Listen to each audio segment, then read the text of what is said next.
Real Madrid stepped into their second group stage match under a cloud of doubt.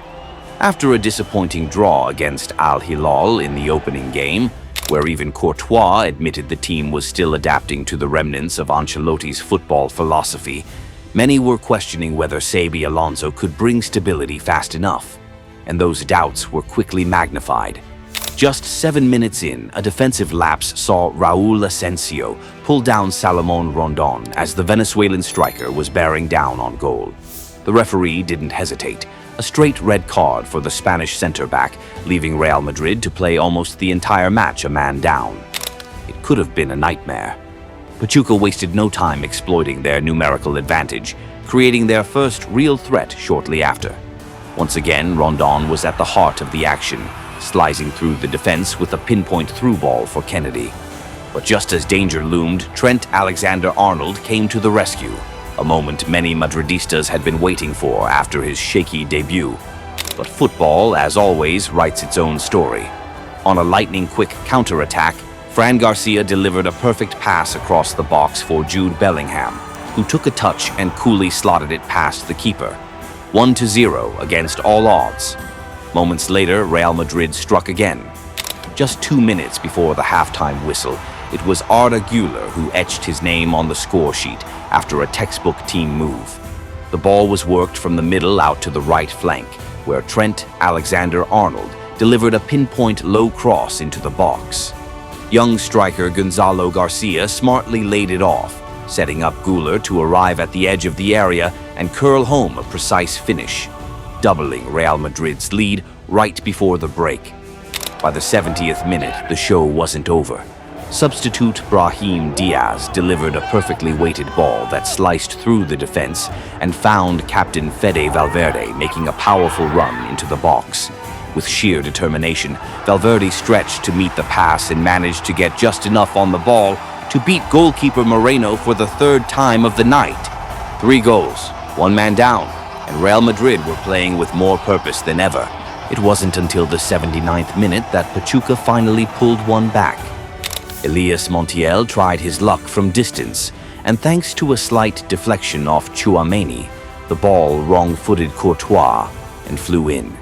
No blame on the Belgian keeper, he was helpless, but that was as far as the Mexican side would go. Despite having 25 shots and dominating the man advantage, they couldn't find the edge to overcome Real Madrid's resilience. The match ended 3-1. Pachuca left the tournament empty-handed, while Real Madrid walked away with 3 massive points and a statement of intent under Alonso. The 3-1 victory, earned with 10 men for nearly the full 90 minutes, revealed the early blueprint of Xabi Alonso's Real Madrid. Only the second match of their FIFA Club World Cup group campaign, yet the performance painted a clear picture of a team trying to rebuild in the eye of a storm. The stats told a compelling story: 58% possession, 90% pass accuracy, and 590 total passes. Yet, Real Madrid managed just 8 shots, with only 3 on target. Pachuca, on the other hand, had 25 attempts and 11 shots on goal. What does that tell us? That Alonso's Madrid is built on structure and control, and that Pachuca made the most of the space left by a red card. Still, instead of crumbling, Madrid activated a tactical response rooted in discipline and grit. They dropped deep by design, lured Pachuca forward, and waited for the perfect moment to strike on the break. Few chances, but high precision, football stripped to its most efficient form. Once again, Jude Bellingham proved why Real Madrid are building their future around him. His clever movement, impeccable timing, and clinical finish showcase the prototype of the modern midfielder. Exactly the kind of player Los Blancos want to revolve their system around. Of course, Real Madrid's performance still leaves plenty of questions. No matter the final scoreline, allowing a team like Pachuca, one without a star-studded lineup, to take 25 shots is a serious red flag. It exposed cracks in the defense, and had it not been for Thibaut Courtois' instinctive saves, the mistakes from experienced names like Carvajal, Militao, and Rudiger might have turned this into a disaster. Madrid could have easily been staring at a much harsher outcome. The warning signs were already there in the draw against Al Hilal.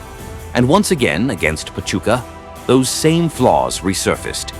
But there were encouraging signs too, especially in terms of collective spirit. Under Xabi Alonso, something is shifting. Players like Fran Garcia, Trent Alexander-Arnold, and Gonzalo Garcia aren't just staying wide. They're cutting inside, adding bodies to the counter-attack, working as a unit.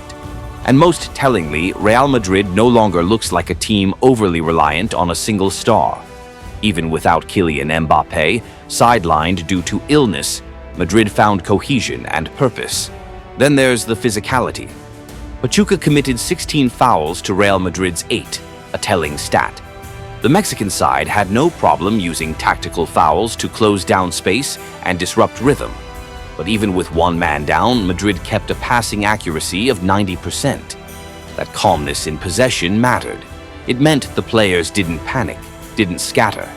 They held their shape, trusted the structure, and stayed in control. Another crucial takeaway. Xabi Alonso is showing real trust in his new faces. After disappointing debuts, both Trent Alexander-Arnold and Dean Huijsen made a clear statement this time.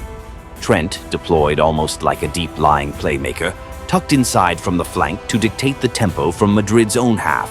That positional tweak allowed Valverde and Tchouaméni more freedom to push forward. Meanwhile, Huijsen might not be the rock in defense just yet, but he brought something else: pinpoint long passing. With a single ball over the top, he turned defense into attack in seconds.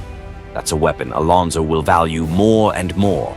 This win gives Alonso more than just 3 points. It gives him confidence to keep experimenting, to step away from the pressure of playing the old Madrid way and start building a team in his image. As for Pachuca, they leave the tournament with no shame. They started on the front foot, made full use of the numerical advantage, and exploited space smartly. But in football, there's a gap between desire and delivery. And when you're up against a team like Real Madrid, a team built to punish mistakes, that gap becomes a canyon. Experience, ruthlessness, and composure always find a way. Real Madrid's 3-1 victory over Pachuca at the 2025 Club World Cup should have been a night to celebrate.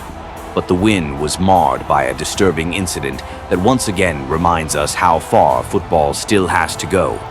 In stoppage time, defender Antonio Rudiger approached the referee in visible fury. The German center-back claimed he had been the target of a racial slur, specifically from Pachuca's Gustavo Cabral. According to multiple eyewitnesses near the touchline, Cabral allegedly used the Spanish phrase "negro de mierda," an appalling racial insult directed at Rudiger. Cabral has since denied the accusation, but Rudiger's reaction was anything but performative. His anger was raw, it was real, and it forced the referee, Ramon Abate Abel, to act. Without hesitation, the Brazilian referee crossed his arms in front of his chest, a powerful gesture that signals the activation of FIFA's anti-racism protocol. This system, introduced in 2024, was designed for exactly these moments where silence is no longer an option. After the match, manager Xabi Alonso stood firmly by his player. "Rudiger told us he was racially abused," Alonso stated. "The club stands by him 100%. This is unacceptable. FIFA must investigate." Real Madrid's board echoed that support.